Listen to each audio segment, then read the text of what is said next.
Bismillahirrahmanirrahim.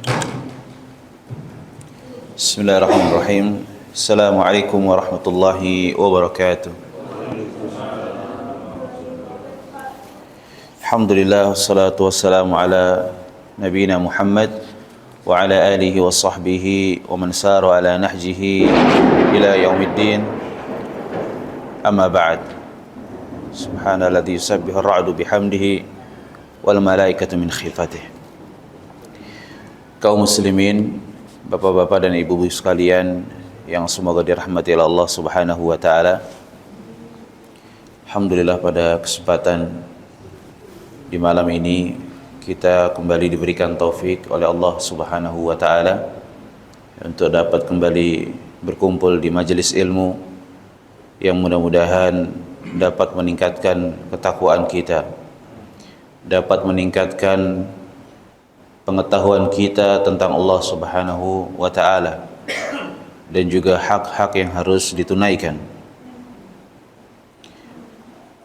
Dan kitab yang kita kaji masih di pembahasan Bayanu Haqiqati Tauhid, yaitu penjelasan tentang hakikat tauhid, di mana para nabi dan rasul diutus oleh Allah Subhanahu wa taala semata-mata dalam rangka mendakwahkan tauhid.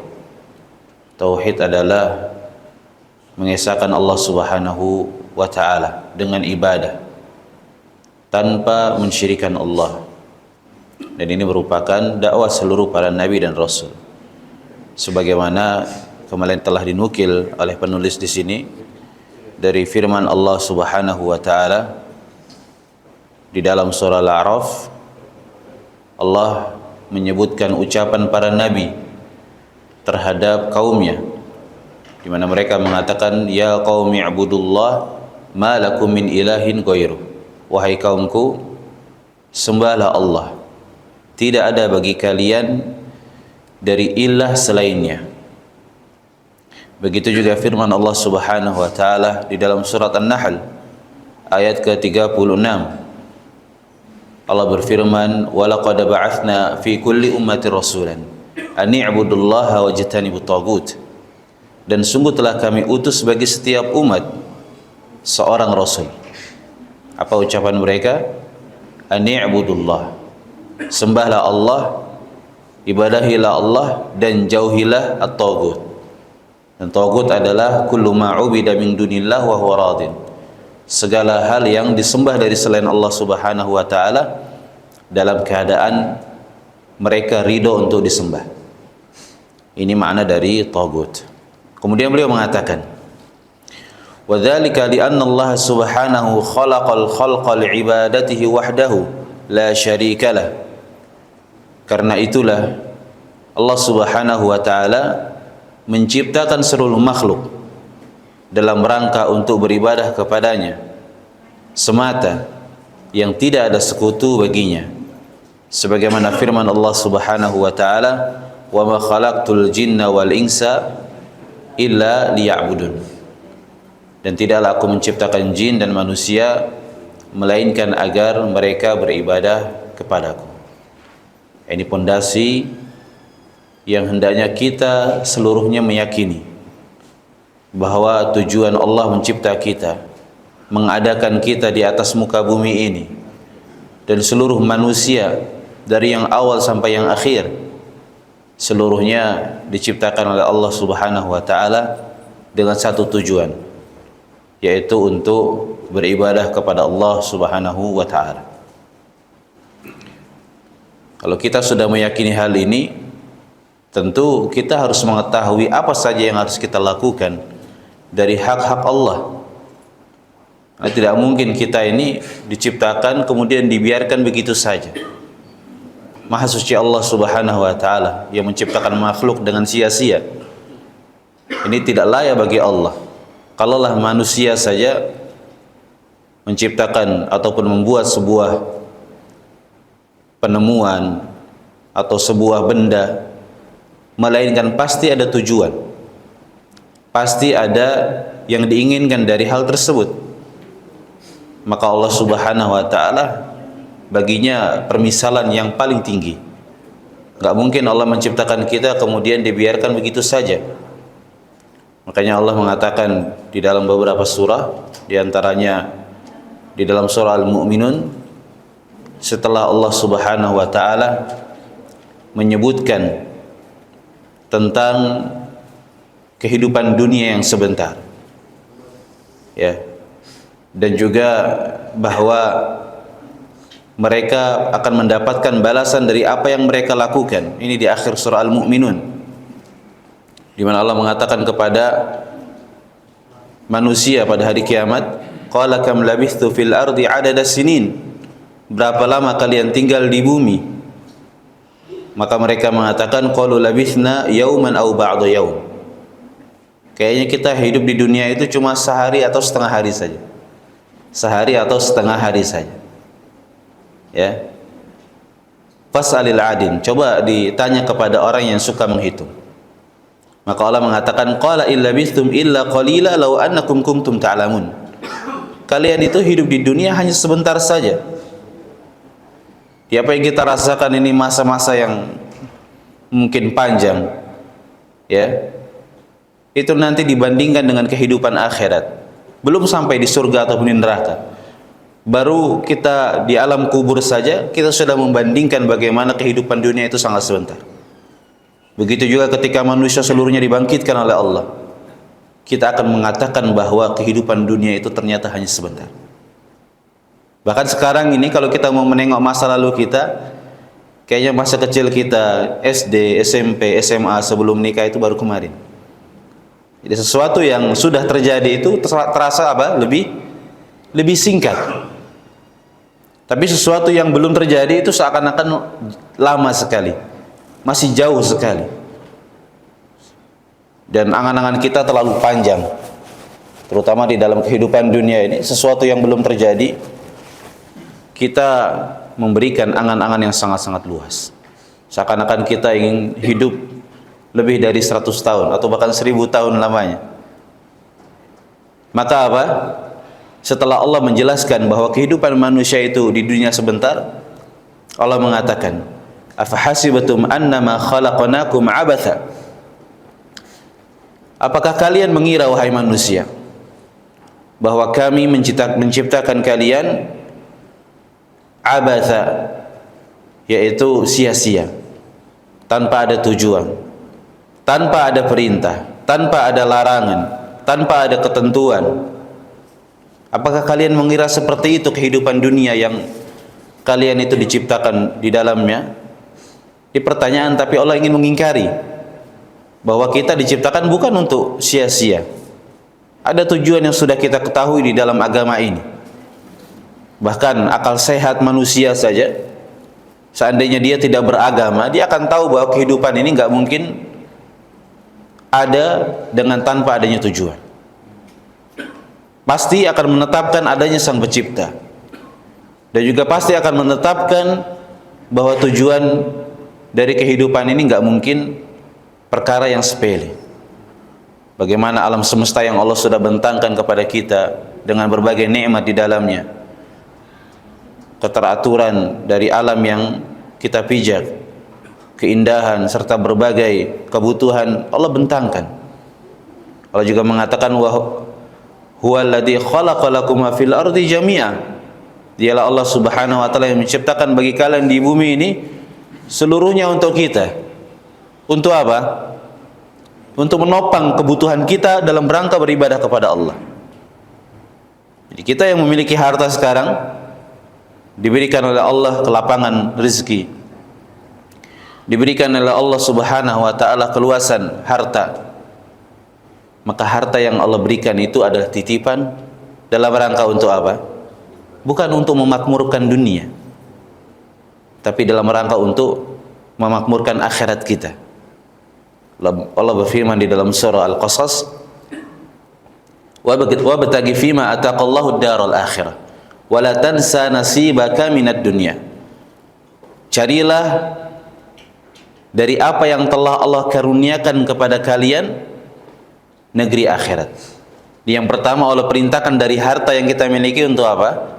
Untuk mencari akhirat. Baru setelahnya Allah mengatakan wala tansa nasibaka minad dunya.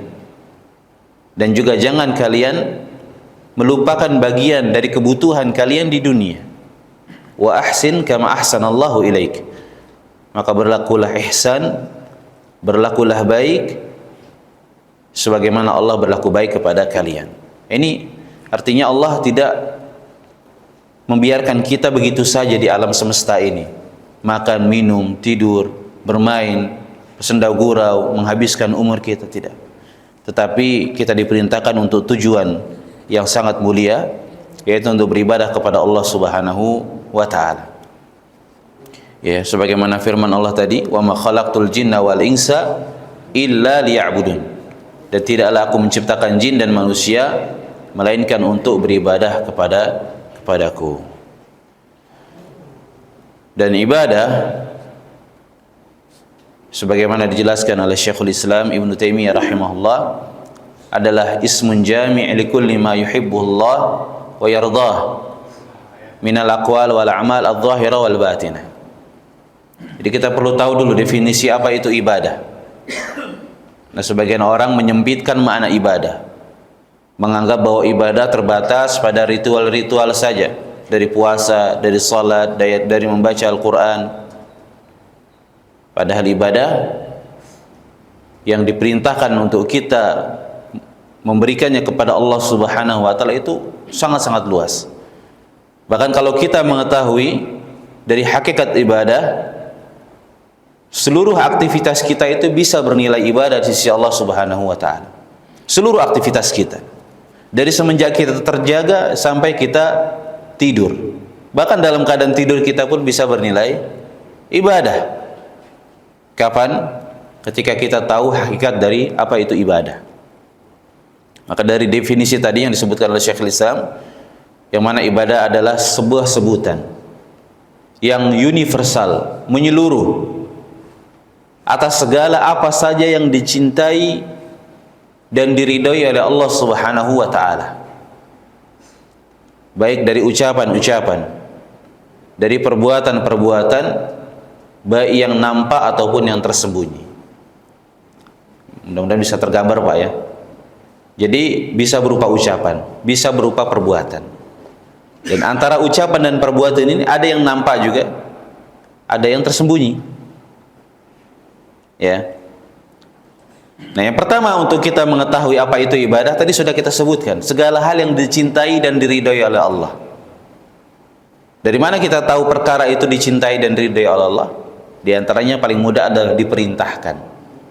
Kalau ada perintahnya, berarti itu dicintai, itu diridhoi.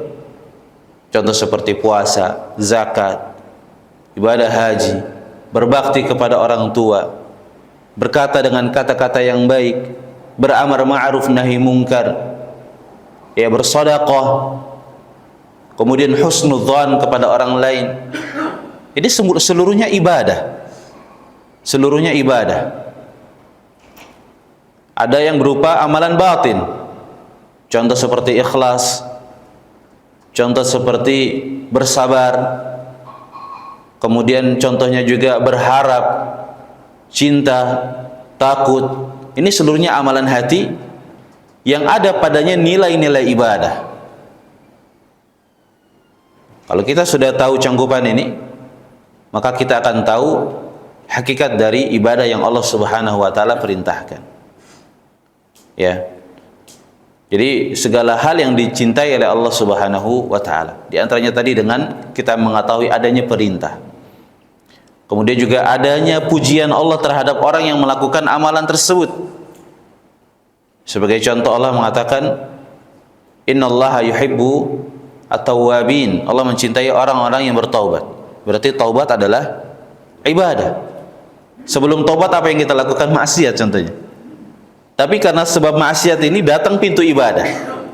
Kita beribadah kepada Allah.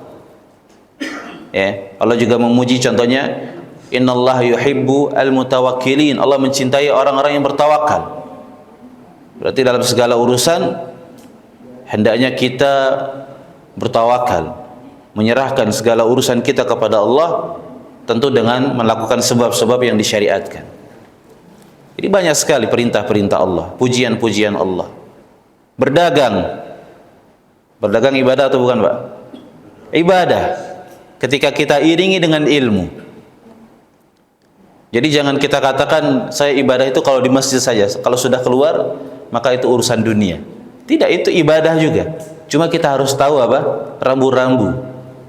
Kita tahu mana yang halal, mana yang haram. Bagaimana pedagang yang memang terpuji. Ya. Kemudian keutamaan-keutamaan dari pedagang yang berlaku jujur. Ini kita perlu ketahui. Makanya Allah memuji para pedagang bahkan di dalam Al-Qur'an. Allah mengatakan rijalul la tulhihim tijaratun wala bai'un an dzikrillah wa iqamis shalah wa itaiz zakah. Para lelaki, kata Allah Subhanahu wa taala dalam surat An-Nur, para lelaki-lelaki yang tidak melalaikan mereka perdagangan dan juga jual beli mereka dari berzikir kepada Allah, menunaikan salat, menunaikan zakat. Ya. Jadi pedagang terpuji. Tapi ketika mereka memenuhi hak-hak Allah Subhanahu wa taala. Begitu juga Allah menggandengkan pedagang ini antara para pedagang, orang-orang yang bekerja mencari karunia Allah dengan orang yang berjihad di jalan Allah Subhanahu wa taala. Wa akharuna yatribuna fil ardi yabtaguna min fadlillah. Dan selainnya dari kalangan orang-orang hamba-hamba Allah ini, orang-orang beriman, ada yang di antara mereka mencari karunia Allah Subhanahu wa taala dengan bertebaran di muka bumi. Allah puji di dalam Al-Qur'an. Maka kalau kita sudah tahu bahwa segala hal yang diperintahkan, dipuji seorang yang melakukan ibadah tersebut, itu adalah ibadah dan itu akan diganjar oleh Allah Subhanahu wa taala, maka kita akan tahu bahwa ibadah sangat-sangat luas. Ya, tidak terbatas dengan ritual-ritual saja. Seluruh aktivitas kita bisa bernilai ibadah di sisi Allah Subhanahu wa taala. Jadi kita perlu mengetahui ilmu dulu. Kemudian setelah kita mengetahui ilmu, kita hadirkan seluruh aktivitas kita dalam rangka untuk mencari keridhaan Allah. Kalau ada gerak-gerik kita ini enggak diridai oleh Allah, kita tinggalkan. Kita cari yang diridai oleh Allah Subhanahu wa taala. Maka ini akan menjadi nilai ibadah. Ya. Makanya pentingnya juga kita mengetahui besarnya fungsi niat di dalam agama kita. Makanya ada sebagian salaf mengatakan ta'allamun niyah fa innahu ablagh minal amal. Pelajarilah niat oleh kalian. Karena niat itu terkadang bisa menyampaikan seorang kepada keridhaan Allah daripada amalan itu sendiri. Ada orang yang punya niat bagus. Ya. Saya kalau punya harta rezeki, saya akan infakkan kepada fulan atau masjid ini, masjid itu dan seterusnya. Dia tekadnya jujur kepada Allah Subhanahu wa taala. Yang satu punya harta juga. Ya. Dia berinfak juga. Tapi bisa jadi nilainya dari infak yang dia berikan itu sedikit di sisi Allah. Kenapa? Karena niatnya itu lemah. Bisa jadi karena memang harta tidak bernilai bagi dia. Ya, bisa jadi karena tujuan riya di hadapan manusia. Tapi ada orang yang tidak memiliki harta, dia baru sekedar membesitkan niat. Bisa mendapatkan keridhaan Allah Subhanahu wa taala dan kedudukannya bisa lebih tinggi daripada yang beramal. Disebabkan dengan apa? Dengan perbedaan niat. Ya, maka ini penting bagi kita untuk menghadirkan niat di dalam segala aktivitas. Dan juga kita memiliki bekal ilmu untuk mengetahui pintu-pintu ibadah kepada Allah Subhanahu wa taala.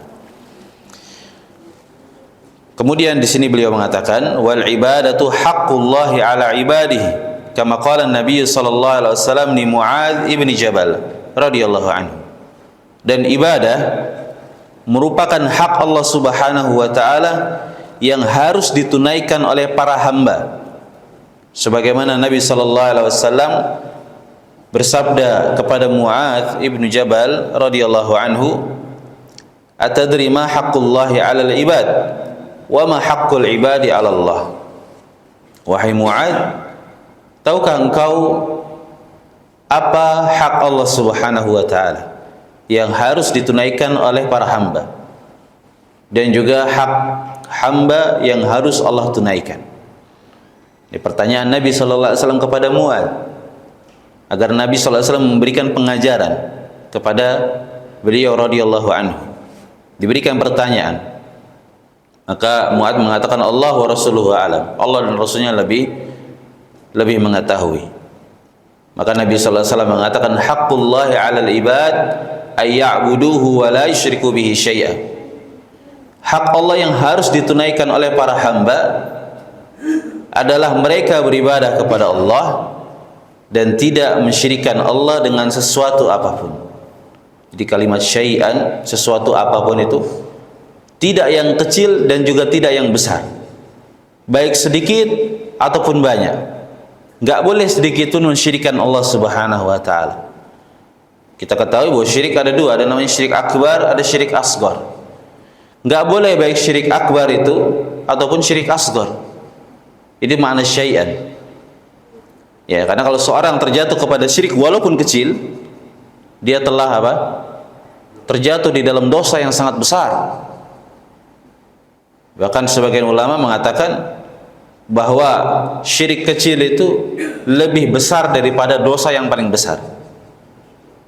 Kita tahu ada zina, kita tahu ada meminum khamr, kita tahu mencuri, bagian dari dosa yang paling besar. Nah, syirik yang disebutkan ada pembagian padanya dari syirik besar dan syirik kecil.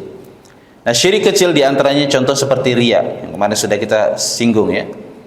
Riya ini lebih besar daripada mencuri, berzina atau membunuh. Karena ini berkaitan dengan hak Allah Subhanahu wa taala.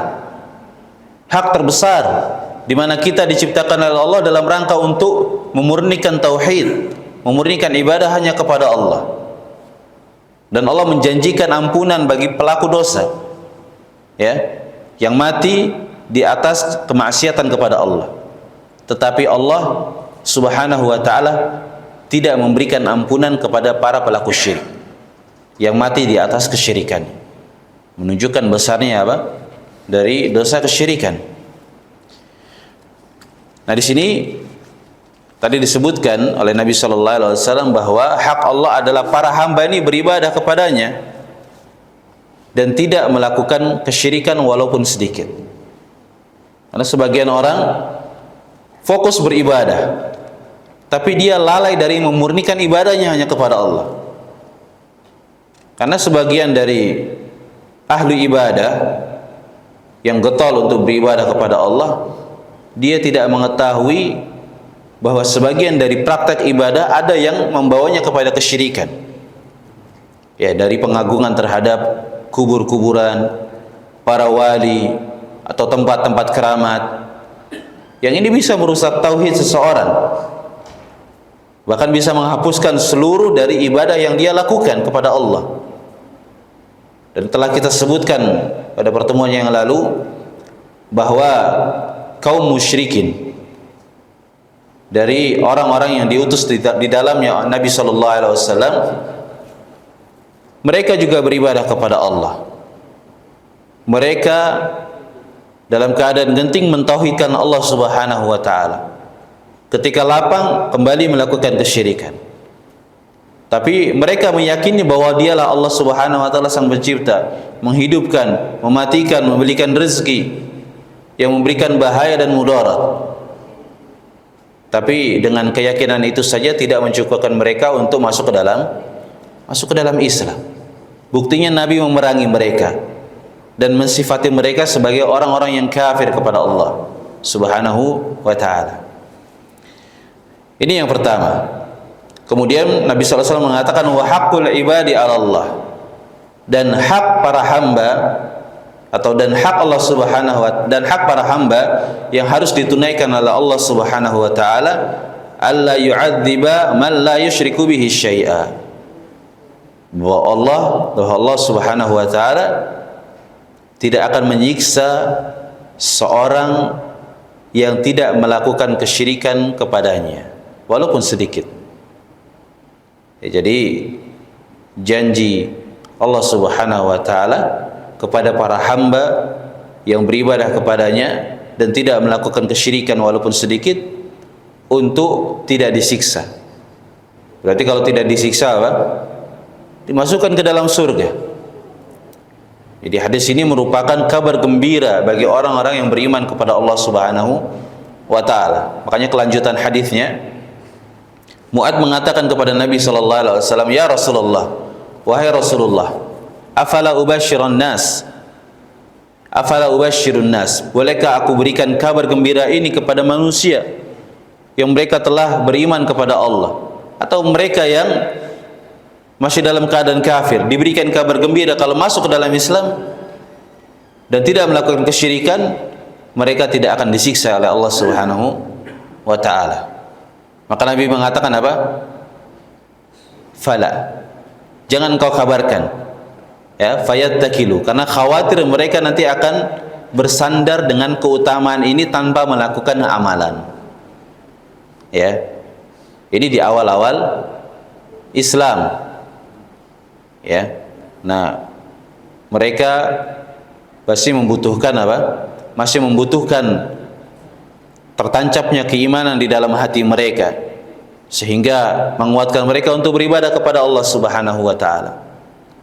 Tetapi di akhir dari kehidupan Mu'ad ibn Jabal yang telah meriwayatkan hadis ini, akhirnya beliau ceritakan juga keutamaan ini kepada para sahabat dan kepada orang-orang setelahnya. Kenapa? Karena beliau ta'assuman, takut terjatuh di dalam dosa, menyembunyikan ilmu. Karena ini ilmu.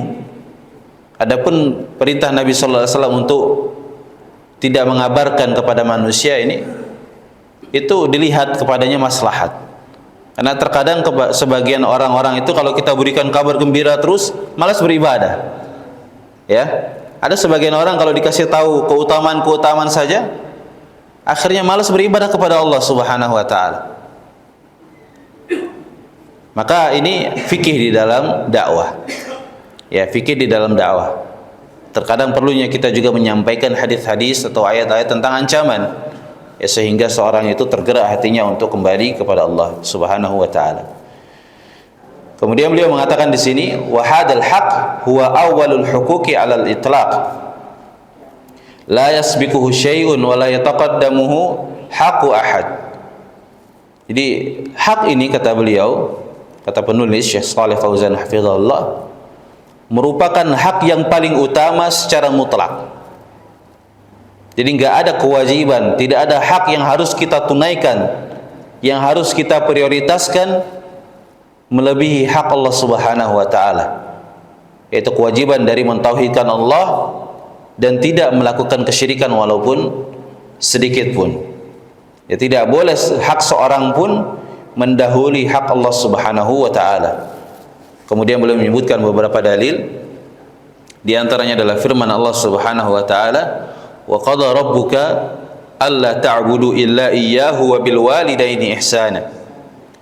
Dan Rabbmu telah memerintahkan agar tidaklah kalian beribadah kecuali hanya kepadanya, dan berbaktilah kepada kedua orang tua dengan sebakti-baktinya. Jadi dalam surah Al-Isra ayat ke-23. Begitu juga firman Allah Subhanahu wa taala, qul ta'alu atlu ma harrama rabbukum 'alaikum alla tusyriku bihi syai'a wa bil walidaini ihsana.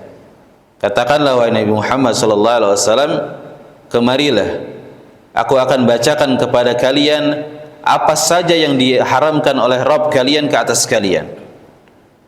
Disebutkan hal-hal yang diharamkan oleh Allah Subhanahu wa taala. Yang pertama yang Allah sebutkan adalah alla tusyriku bihi syai'a, yaitu agar tidak kalian melakukan kesyirikan kepada Allah walaupun sedikit. Ya, enggak boleh melakukan kesyirikan walaupun sedikit. Jadi dua ayat ini sebagai dalil akan besarnya hak Allah Subhanahu wa taala. Ya, maka ada sebuah hadis yang diriwayatkan oleh Al-Imam Al-Bukhari dalam Adabul Mufrad, bahwa Nabi sallallahu alaihi wasallam berwasiat kepada Abu Darda radhiyallahu anhu, di mana Nabi mengatakan la tusyrik billahi syai'a. Wahai Abu Darda, janganlah engkau melakukan kesyirikan kepada Allah walaupun sedikit. Walaupun sedikit. Wa in qutti'ta wa hurrikta. Bahkan kalau seandainya engkau itu dipotong-potong untuk melakukan kesyirikan, diancam, ataupun engkau dibakar oleh manusia dalam rangka agar engkau itu mau mengikuti agama mereka, melakukan kesyirikan kepada Allah. Ini wasiat Nabi sallallahu alaihi wasallam, di mana kita diperintahkan untuk menjaga akidah kita. Jangan sampai kita korbankan untuk kepentingan-kepentingan dunia atau ancaman-ancaman ya dari kematian, dari kehilangan harta, dari kesulitan. Jangan sampai kita terjatuh di dalam kesyirikan. Ya, jangan sampai kita terjatuh di dalam kesyirikan. Lihatlah orang-orang terdahulu di dalam membela agama mereka, mempertahankan keyakinan mereka kepada Allah Subhanahu wa taala. Dan ada kisah ya tentang Sa'ad bin Abi Waqqas radhiyallahu anhu. Mungkin yang pernah kita dengar, di mana ketika beliau telah masuk ke dalam Islam, ibunya memberikan ancaman. Ya, ibunya memberikan ancaman kepada Sa'ad. Ya. Di mana ibunya mengatakan, "Innallaha amaraka bil birr." Sungguhnya Allah Subhanahu wa taala itu kan memerintahkanmu untuk berbakti kepada kedua orang tuamu. Ya. Kemudian apa? Diperintahkan untuk berlaku ihsan kepada orang tuamu. Kama za'amta, sebagaimana engkau yakini hal tersebut. Dan sekarang kata ibunya, "Inni la at'amu ta'aman wa la ashrabu syaraban hatta amut au takfur." Dalam riwayat lain, bi Muhammadin sallallahu alaihi wasallam, sungguhnya aku tidak akan minum, aku tidak akan makan sampai aku mati atau engkau kufur kepada Nabi Muhammad sallallahu alaihi wasallam. Dikasih pilihan, mau ibu mati atau kamu itu kembali kepada agamamu sebelumnya. Artinya kembali kepada kekufuran, diberikan ancaman. Ini berbenturan antara hak Allah dan hak orang tua, yang mana keduanya merupakan hak yang besar. Tapi kita tadi sebutkan bahwa hak Allah itu adalah hak yang paling besar, tidak bisa didahulukan dari hak seluruh makhluk. Maka ketika berbenturan, kita dahulukan hak Allah Subhanahu wa taala. Nah, Nabi sallallahu alaihi wasallam sendiri mengatakan, la ta'ata li makhluk fi ma'siyatil khaliq. Tidak ada ketaatan kepada makhluk dalam bermaksiat kepada Allah Subhanahu wa taala. Enggak boleh kita dalam rangka untuk berbakti kepada orang tua kemudian melakukan kemaksiatan, ya, kemudian melakukan hal-hal yang mendatangkan kemurkaan oleh Allah. Ini tidak dibolehkan. Ya, ini tidak dibolehkan. Ya, ada kemarin sebelum Natalan, ada salah seorang teman, dia memiliki orang tua yang masih dalam keadaan Nasrani, dan ibunya meminta kepada anaknya untuk mempersiapkan acara malam Natal, ya, dengan menyiapkan berbagai pernak-pernik dan segala hal yang dibutuhkan. Maka dia bilang, gimana hukumnya kalau seperti itu? Saya katakan tidak boleh, karena itu bagian dari ta'awun, tolong-menolong di dalam kemungkaran dan kemaksiatan kepada Allah Subhanahu wa ta'ala. Tapi ini berbakti kepada orang tua, tidak boleh berbakti dalam rangka bermaksiat kepada Allah. Kemudian kalau saya nggak taati ibu saya, nanti ibu saya jadi nggak mau masuk ke dalam Islam. Nah, ini syubhat lagi juga, ya. Kita sampaikan bahwa hidayah itu milik siapa? Milik Allah Subhanahu wa taala, bukan milik kita. Kita nggak bisa memastikan dengan ketaatan kita yang kita berikan itu mendatangkan hidayah, tidak. Bahkan itu bukan menjadi sebab hidayah, ya, menunjukkan akan kelemahan agama kita. Jadi kalau dalam sisi akidah kita harus memiliki ketegasan, Ya, kita harus punya loyalitas terhadap agama kita. Ya, dan tidak bermudah-mudah di dalam memberikan loyalitas terhadap agama selain Islam. Ya, jadi dari perbuatan Sa'ad bin Abi Waqqas radhiyallahu anhu ini menunjukkan akan keteguhan di dalam menjaga agama. Ya, kita harus memperjuangkan akidah kita, agama kita. Jangan sampai kita ini seperti lilin, tujuan kita untuk menerangi orang lain, memberikan manfaat, padahal itu manfaat terkadang dalam rangka untuk urusan dunia. Kita korbankan agama kita dan juga akhirat kita. Hilang agama kita, hilang akhirat kita untuk kepentingan manusia. Ya, ini terkadang sebagian orang terjatuh di dalam hal-hal seperti ini. Rela mengorbankan agama dalam rangka untuk mendapatkan dunia. Ya. Dan banyak sekali ya larangan akan hal tersebut. Bahkan Nabi sallallahu alaihi wasallam sendiri memperingatkan akan suatu hari yang akan terjadi dari fitnah-fitnah yang seperti itu. Ya. Nabi sallallahu alaihi wasallam bersabda, "Badiru bil a'mal fitanan ka qita'in minal lailil mudlim." Bercepat-cepatlah kalian sebelum datang sebuah fitnah. Maksudnya bercepat-cepat untuk beramal saleh. Bercepat-cepatlah kalian melakukan berbagai amal saleh sebelum datang sebuah fitnah seperti malam gelap gulita. Ya. Yusbihur rajulu mu'minan wa yumsi kafir. Di pagi seorang itu dalam keadaan mukmin. Kemudian di sore hari sudah dalam keadaan kafir. Wa yumsi mu'minan wa yusbihu kafira. Di sore harinya dalam keadaan mukmin, paginya sudah dalam keadaan kafir. Yabi'u dinahu bi'aradin minad dunya. Ya, dia menjual agamanya dari sedikit dari kepentingan dunia. Semoga Allah Subhanahu wa taala berikan perlindungan kepada kita semua. Kemudian beliau mengatakan di sini, wa li asbiqiyati hadzal haqqi wa awliyatihi 'ala sa'iril huquq, karena dahulunya hak ini dan juga utamanya dari seluruh hak-hak yang ada, yaitu hak mentauhidkan Allah, wa kaunihil asas alladhi yanbani alaihi sa'iru ahkamid din, dan juga bahwa tauhid merupakan asas, merupakan pondasi yang dibangun di atasnya seluruh hukum-hukum agama. Seluruh ibadah-ibadah itu dibangun di atas tauhid. Jadi ibarat tauhid itu bagaikan pondasi dalam segala bangunan. Jadi kalau bangunan itu pondasinya rusak, maka sehebat apapun ya yang ada di atasnya dari berbagai bangunan, kemudian segala hal yang ada di dalamnya dari keindahan, dari kelengkapan, ini akan hancur dan runtuh. Jadi ibadah yang kita lakukan itu ibarat apa? Bangunan. Sedangkan tauhid ibarat pondasi. Percuma kita membagus bangunan kita sedangkan pondasinya apa?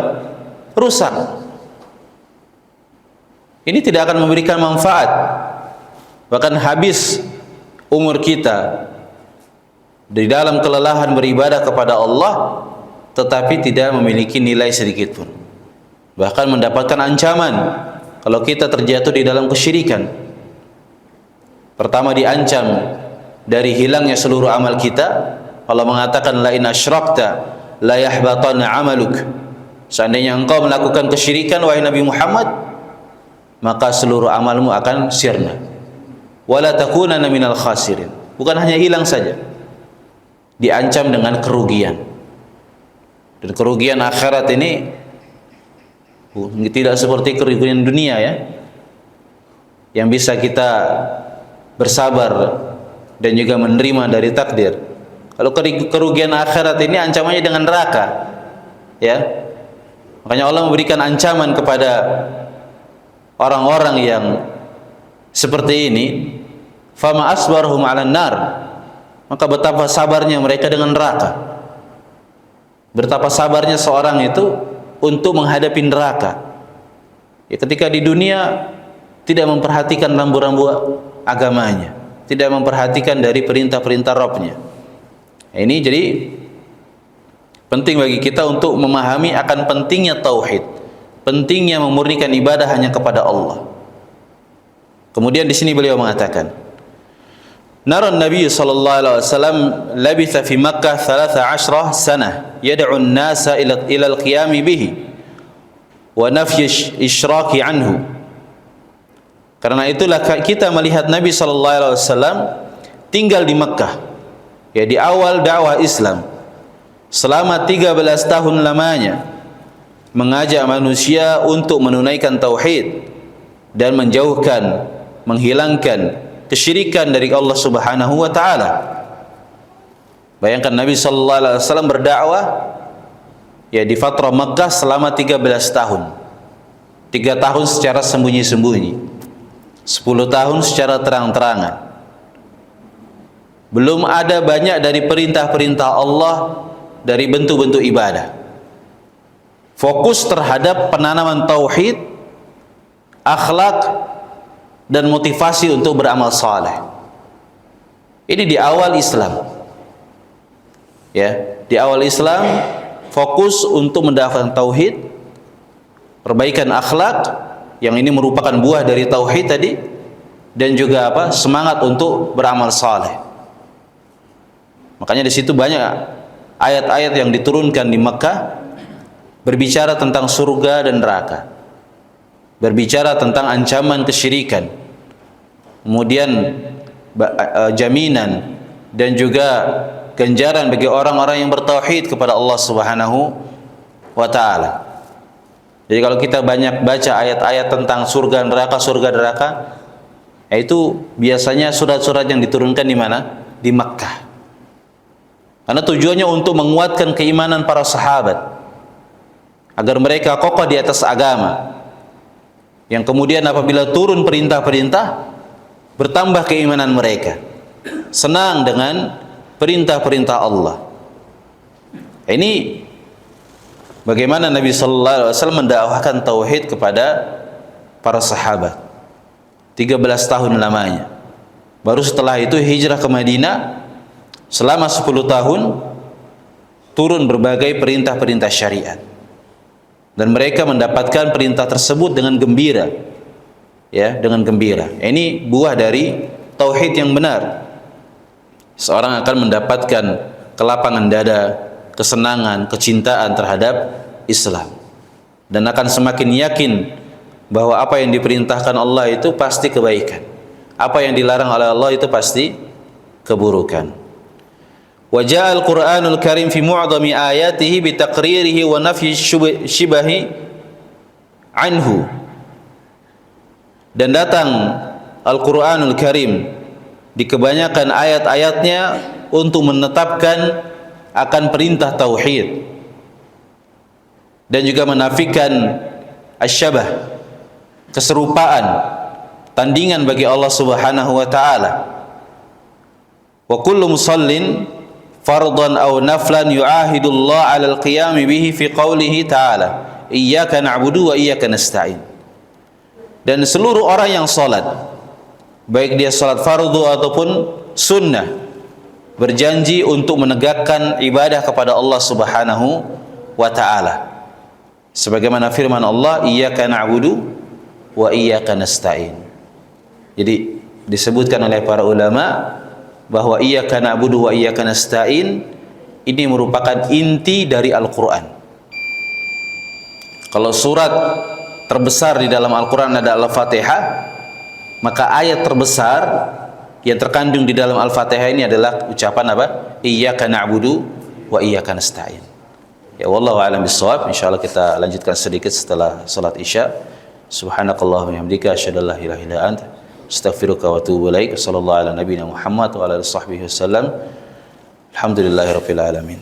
Bismillahirrahmanirrahim. Wassalatu wassalamu ala Rasulillah wa ala alihi washabbihi wa man walaha ma ba'd. Telah kita sebutkan bahwa iyyaka na'budu wa iyyaka nasta'in yang merupakan iqrar dan juga janji kita yang kita panjatkan dalam sehari minimal 17 kali kepada Allah Subhanahu wa taala, bahwa hanya kepadanya lah kita beribadah dan juga hanya kepadanya kita meminta pertolongan. Ini jadi harus kita benar-benar maknai dari ucapan yang kita ucapkan. Apa yang kita minta kepada Allah dari hidayah dan perlindungan dari mengikuti jalan orang-orang Yahudi dan Nasrani, menunjukkan akan ikrar seorang muslim untuk beribadah hanya kepada Allah, dan permintaannya untuk terus menempuh shiratal mustaqim. Jadi benarlah ucapan penulis hafizahullah ta'ala bahwa Al-Quran kebanyakan adalah ayat-ayatnya berbicara tentang tauhid, akan termasuk juga surat Al-Fatihah yang dimana kita baca di dalam seluruh salat-salat kita. Kemudian terakhir, ya sebelum kita tutup, beliau mengatakan wahadal haqqul azim yusamma tauhidal ibadah atau tauhidal ilahiyah. Jadi hak yang besar ini, kata beliau, disebut oleh para ulama dengan tauhid ibadah. Tauhid tadi artinya mengesahkan, kemudian ibadah adalah ibadah yang sudah kita sebutkan definisinya. Jadi mengesahkan ibadah atau mengesahkan ilahiyah. Ilahiyah juga sama, maknanya adalah ibadah. Au tauhidat talabi wal qasd, atau disebut juga oleh para ulama kewajiban untuk beribadah itu dengan tauhid at-talab. Al-qasd, talab adalah permintaan, artinya kita diminta oleh Allah untuk melakukan ibadah semata-mata hanya kepadanya, sedangkan qasd adalah niat dan tujuan. Ya, ini tauhid at-talab wal qasd. Asma li musamma wahid. Ini seluruhnya adalah nama-nama dalam rangka untuk menyebutkan satu sebutan. Wa huwa tauhid markuzun fil fitr. Dan tauhid ini, kata beliau, wahada tauhid markuz fil fitr. Ya, telah terpatri di dalam fitrah manusia. Artinya seluruh makhluk yang diciptakan oleh Allah Subhanahu wa taala, fitrahnya adalah mengesahkan Allah. Fitrah dari seluruh makhluk, maksudnya jin dan manusia yang memang diberikan taklif untuk beribadah kepada Allah, asalnya mereka itu terlahir dalam keadaan apa? Di atas fitrah. Bahkan kalau seandainya seorang terlahir di tengah pedalaman, terlahir bukan dari orang-orang yang beragama Islam, pada asalnya dia berada di atas fitrah. Artinya apa yang dia miliki dari akal dan juga hati itu membawa dia untuk mengenal adanya Rabb yang Maha Satu, dan bahwasanya dia diciptakan oleh Rabb yang satu, dan bahwa pasti ada yang harus diibadahi. Ini sudah fitrah manusia. Kalau dia tidak beribadah kepada Allah, dia akan beribadah kepada selain Allah. Ya, makanya orang yang tidak beribadah kepada Allah disebut beribadah kepada hawa nafsunya. Ya, afara'aita man ittakhadha ilahahu hawa. Tidaklah engkau lihat seorang yang menjadikan hawa nafsunya sebagai ilah, sebagai sesembahan. Artinya kalau dia tidak menjadikan syariat sebagai tuntunan untuk beribadah kepada Allah, dia akan cari apa? Cara ataupun gaya yang sesuai dengan hawa nafsunya.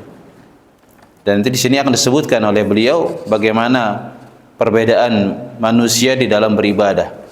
Ada yang beribadah kepada patung, ada yang beribadah kepada hewan, ada kepada benda-benda mati. Pasti akan beribadah. Sebagaimana di dalam hadis Nabi sallallahu alaihi wasallam, fakullu mauludin yuladu ala fitrah, bahwa seluruh manusia dilahirkan di atas fitrah. Wa inna ma yatra'u al-inhiraf anhu bisababi tarbiyah al-fasidah.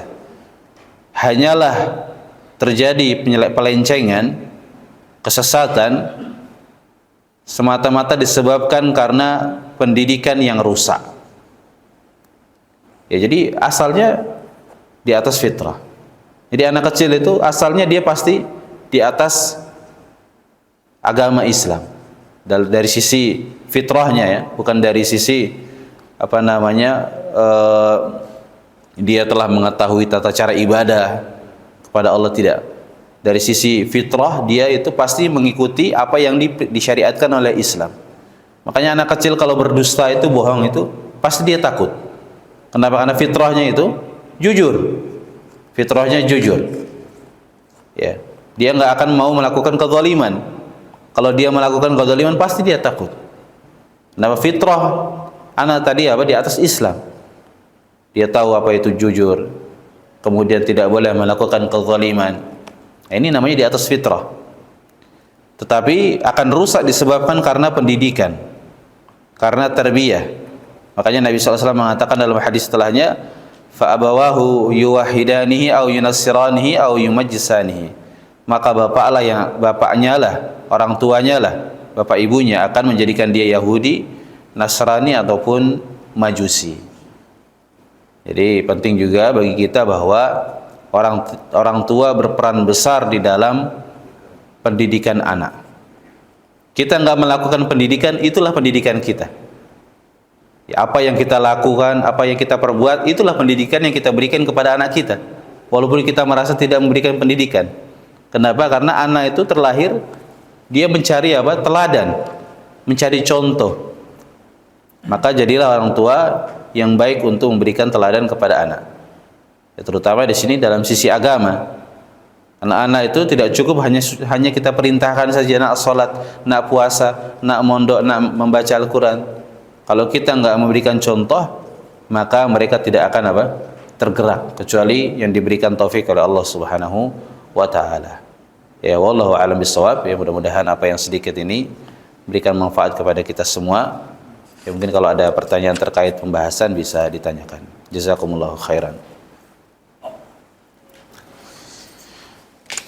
Bismillah.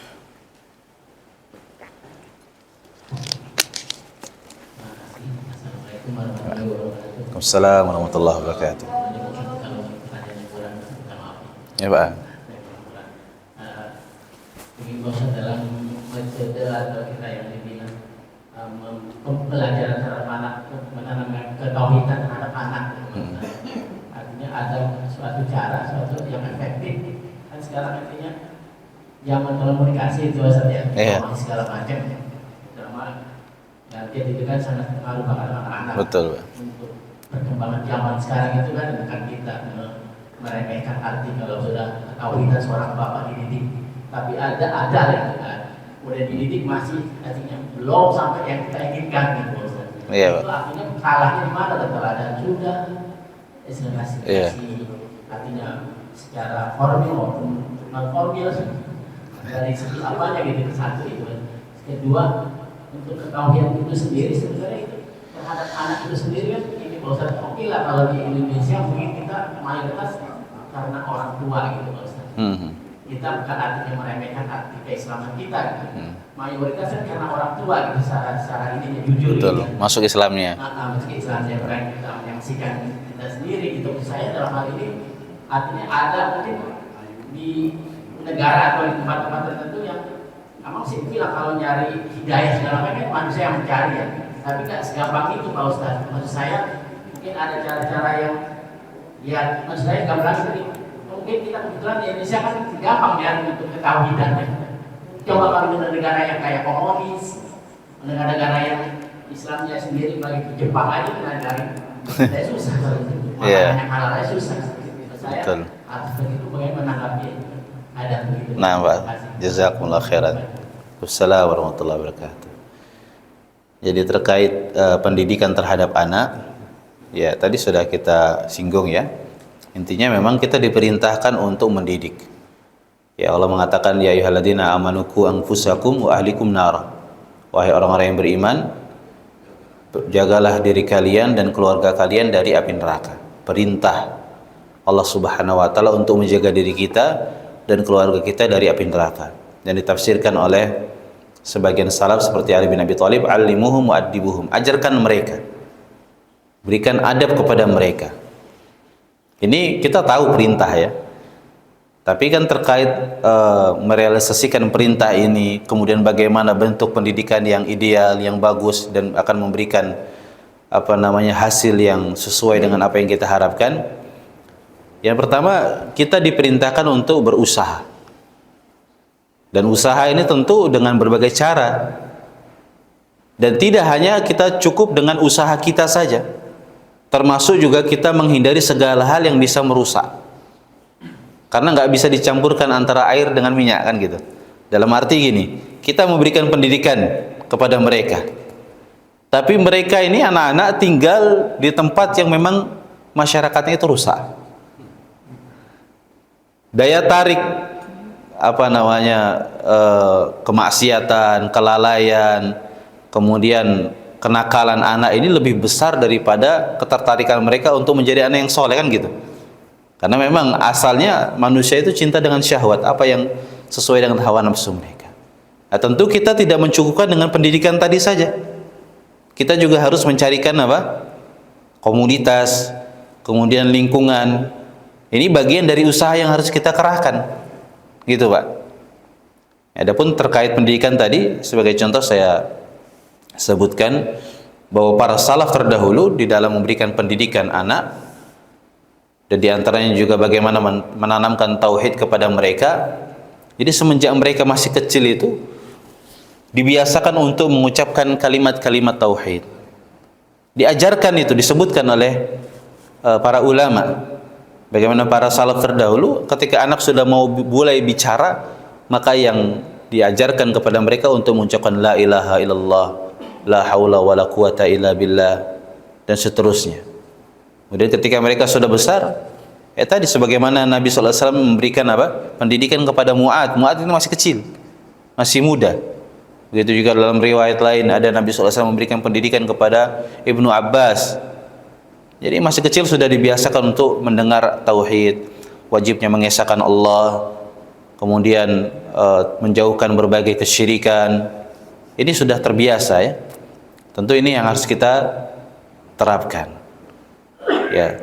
Jadi intinya kita tidak hanya memberikan input kepada mereka dari sisi pendidikan, tapi kita juga harus mencarikan lingkungan. Makanya banyak dari orang tua sekarang karena sulitnya untuk mendidik di rumah, sudah lulus SD masukin pondok, kan gitu Pak. Itu juga bagian dari solusi ya. Nah, diantaranya juga mungkin kalau kita tinggal di komplek ataupun kampung yang banyak kerusakan, kita pindah. Itu bagian dari menjaga agama. Makanya di antara kisah yang mungkin kita pernah dengar ya, ada seorang yang membunuh 99 jiwa, bahkan digenapkan menjadi 100, ya kan? Dan dia pengen tobat, nyari orang berilmu. Ketika ketemu orang ahli ibadah, dibilang nggak diterima tobatnya, dibunuh sekalian jadi 100. Masih semangat lagi untuk bertobat. Ketemu orang berilmu, dibilang nggak ada yang menghalangi engkau dengan taubat. Tetapi apa nasihat dari orang berilmu ini? Intaliq ila ardi kada wa kada fa inna biha unasan ya'buduna Allah fa'budillaha ma'ahum wa la tarji' li ardika fa innaha ardus su'. Jadi kalau kamu mau tobat, kamu pergi ke kampung ini dan kampung itu. Kenapa? Karena di sana ada manusia-manusia yang memang beribadah kepada Allah, orang-orang saleh. Maka beribadahlah bersama mereka. Jangan kembali kepada kampungmu, kata ulama ini kepada orang yang mau bertobat tadi dalam hadis yang sahih. Jangan kembali ke kampungmu. Kenapa? Karena kampungmu itu kampung buruk. Ini alasannya. Jadi lingkungan memberikan pengaruh kepada kita. Bukan hanya anak kita, kita juga terpengaruh. Ya, makanya di antara hikmahnya kita dilarang tinggal di negeri-negeri kafir, diperintahkan untuk berhijrah karena besarnya pengaruh. Kemudian yang kedua tadi terkait dengan apa Pak tadi Evan?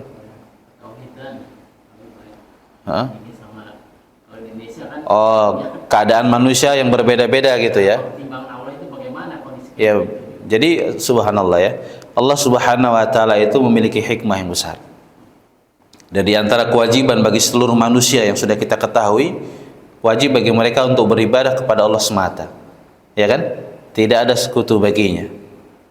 Dan Nabi SAW telah bersabda bahwa ma sami'a bi yahudiyyun wala nasraniyyun walam yu'min bima ursiltu bihi fakana min ashabil jahim. Atau kama qala sallallahu alaihi wasallam. Tidaklah seorang mendengar tentang kenabianku, baik dia orang Yahudi, dia orang Nasrani, dan tidak beriman dengan apa yang aku diutus padanya, melainkan dia termasuk penduduk neraka. Jadi kewajiban seorang untuk beribadah kepada Allah ini disyaratkan sampainya pendengaran, sampainya ilmu kepada mereka. Jadi kalau sudah sampai kepada orang-orang kafir akan adanya seorang nabi yang bernama Muhammad, beragama Islam, kemudian membawa syariat, ini harusnya sudah memberikan stimulus kepada mereka untuk penasaran akan agama tersebut. Karena tadi sudah kita sebutkan bahwa manusia itu asalnya di atas fitrah. Ya, kalau dia memiliki fitrah yang masih murni bagus, dia mendengar agama Nabi Muhammad SAW dan dia penasaran, dia akan cari. Nah, ini akan nampak bagaimana keindahan Islam yang akan membawa dia untuk beriman kepada Allah Subhanahu wa taala. Walaupun di sini keadaan manusia berbeda-beda, Pak ya. Berbeda-beda. Jadi semakin seorang itu dekat dengan pengetahuan dan sumber-sumber ilmu yang bisa membawa dia kepada keimanan, maka semakin besar hujah dia di sisi Allah. Dan semakin jauh orang itu dari mendengar agama Islam, berbaur dengan orang-orang Islam, maka dia ada kemungkinan mendapatkan uzur. Ya, mendapatkan uzur dalam arti dia di dunia ini disifati dengan sifat kafir, tetapi di akhirat ada nanti dalam hadis imtihan, hadis ujian, ya, dalam hadis yang sahih bahwa nanti pada hari kiamat ada beberapa golongan manusia itu yang diadili oleh Allah Subhanahu wa taala. Ya, di antaranya adalah ahlul fatrah, orang-orang yang hidup tetapi tidak mendapatkan masa kenabian atau tidak mendapatkan informasi tentang adanya nabi yang diutus oleh Allah. Karena Allah mensyaratkan banyak di dalam ayat tidak akan menyiksa hamba sampai apa? Mengutus padanya rasul. Di antaranya Allah berfirman di dalam surah Al-Isra, "Wa ma kunna mu'adzibin hatta nab'atsa rasula." Kami tidak akan menyiksa manusia sampai kita utus pada mereka seorang rasul. Disyaratkan. Ya kan? Disyaratkan sampai padanya apa? Rasul yang menjelaskan tentang agama ini. Jadi kalau tidak sampai kepada mereka, masuk di dalam golongan tadi ahlul fatrah. Nah, ahlul fatrah ini orang-orang yang tidak mendapatkan dakwah para nabi, dia pada hari kiamat diberikan ujian oleh Allah Subhanahu wa taala. Diutus padanya seorang rasul, di mana rasul ini akan memerintahkan dan memberikan larangan. Kalau dia taati perintahnya, maka dia apa? Masuk ke dalam surga. Tapi kalau dia itu mengingkari dan membangkang, maka dia akan apa? Dimasukkan ke dalam neraka. Dan Allah Maha Adil. Allah nggak akan mungkin menzalimi seorang makhluk pun. Gitu Pak ya. Jadi nggak akan mungkin ada seorang yang tidak beriman kemudian disiksa tanpa adanya alasan. Wallahu a'lam bishawab. Sekarang gini aja lah, supaya lebih sederhana saja. Kita ini yang sudah beragama Islam saja berapa banyak perintah yang sudah kita dengar? Gitu Pak ya. Begitu banyak. Tapi yang kita amalkan sangat-sangat sedikit. Ya kan? Jadi keadaan orang-orang yang mungkin kafir atau ada orang-orang yang memang masih lalai, dia sebenarnya sudah banyak mendengar ilmu, banyak mendengar pengetahuan. Kemudian Allah sudah datangkan sebab-sebab yang harusnya membawa dia kepada keimanan, kan gitu. Tetapi keadaan manusia tadi apa? Tadi lalai, kemudian cinta terhadap dunia. Makanya seandainya nanti mereka dimasukkan ke dalam neraka, ada Allah sebutkan beberapa ayat di dalam Al-Quran, mereka menyesal dan berharap untuk dikembalikan di dunia, ya kan? Tapi Allah katakan apa? Walau ruddu la'adu limanuhu anhu. Kalau orang-orang seperti ini dikembalikan lagi ke dunia, Allah sudah tahu dia akan balik lagi seperti itu juga sifatnya. Jadi nggak ada katanya nanti kalau balik beramal soleh jadi orang soleh, nggak.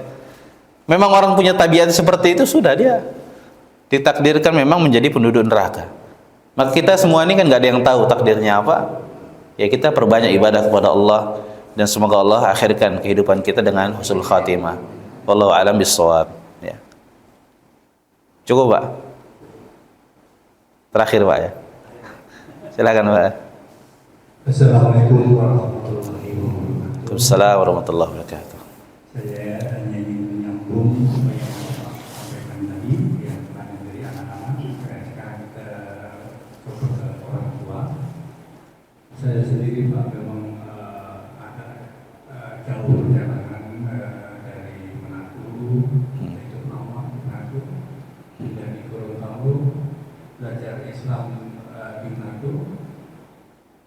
sambung ke Gorontalo, kita menemui banyak hal.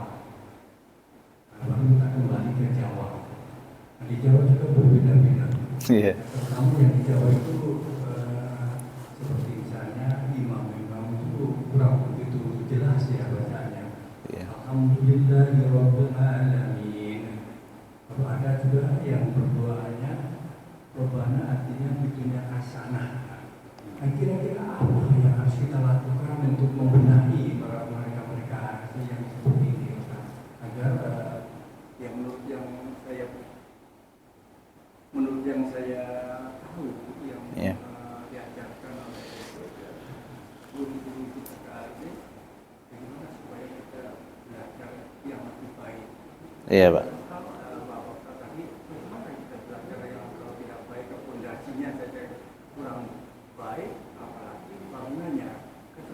Betul, Pak. Taib. Semua itu tidak akan artinya kita bisa memperbaiki sedikit demi sedikit kepada orang-orang tua tadi. Taib, Masya Allah, jazakumullah khairan. Ya, jadi ini ada dua hal yang memang berbeda ya. Pertama, kita sebagai seorang muslim seluruhnya memiliki kewajiban untuk belajar agama. Ya, seluruhnya memiliki kewajiban untuk mempelajari agama. Kita sudah tahu bahwa agama ini adalah sumber kebahagiaan kita, kan gitu.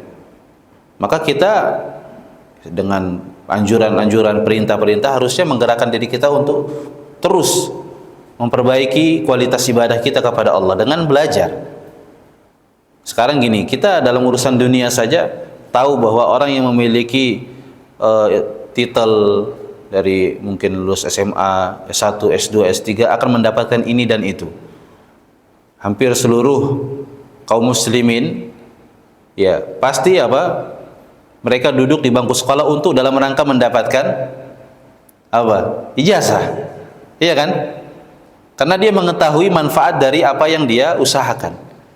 Sama seperti kita ada kewajiban belajar agama. Maka ini harusnya memotivasi kita untuk memberikan waktu, memberikan juga porsi di dalam hari-hari kita untuk belajar agama juga. Tadi untuk memperbaiki kualitas ibadah kita kepada Allah. Masa kita merasa cukup saja dengan apa yang kita dapat di masa kecil kita, yang belum tentu benar atau belum tentu sempurna, gitu Pak ya. Karena kebanyakan di daerah-daerah itu mereka merasa cukup dengan apa yang mereka dapat, ya. Kemudian mereka terkadang bersandar dengan nenek moyang, dengan guru-guru yang ada, dan tidak membuka diri untuk mendengar perbedaan. Padahal dengan adanya perbedaan ini kan harusnya membawa orang untuk berpikir, ini kira-kira benar yang mana? Penasaran dia untuk mempelajari lagi, kan gitu. Coba kita lihat kisah Salman Al-Farisi. Bayangkan di mana dia telah mendengar ada agama yang lebih benar daripada agama sebelumnya. Dia berusaha terus mencari, pindah dari satu agama kepada agama yang lain. Dari jenis agama Nasrani yang semisal di dalamnya kepada agama yang lain. Sampai ke Yahudi. Sampai kemudian akhirnya mendapati agama Nabi Muhammad SAW. Itu mereka berusaha untuk mendapatkan hidayah. Ya. Ini yang pertama. Jadi kita sendiri harus berusaha untuk memperbaiki diri kita. Kemudian yang kedua, bahwa kita sebagai seorang muslim juga punya peran dan kewajiban untuk memberikan peringatan dan nasihat kepada kaum muslimin yang lain. Dan ini bukan hanya tugas para ustadz, ya, bukan hanya tugas para ustadz. Seluruh kaum muslimin diwajibkan untuk beramar ma'ruf nahi mungkar. Kemudian tugas dakwah juga dibebankan kepada pengikut para nabi, ya, termasuk juga pengikut Nabi Muhammad SAW. Allah berfirman di dalam surah Yusuf, "Qul hadhihi sabili," katakan oleh Muhammad, ini adalah jalanku. Apa jalan Nabi Muhammad? Ad'u ilallah. Aku berdakwah kepada Allah, mengajak manusia untuk beribadah kepada Allah, mentauhidkan Allah. Ala basiratin, di atas ilmu. Kemudian beliau menjelaskan, ana wa manittaba'ani. Ini adalah tugasku dan tugas pengikutku. Jadi kita ada kewajiban juga Pak, memberikan peringatan, nasihat, berikan arahan kepada kaum muslimin yang memang masih terjatuh di dalam kesalahan, ya, untuk belajar. Ya, alhamdulillah sekarang banyak fasilitas ya, dari buku, dari media sosial. yang bisa kita mungkin kirimkan kepada saudara-saudara kita, teman-teman kita dari kesalahan-kesalahan yang mereka lakukan ya. Alhamdulillah sudah sangat banyak fasilitas Pak.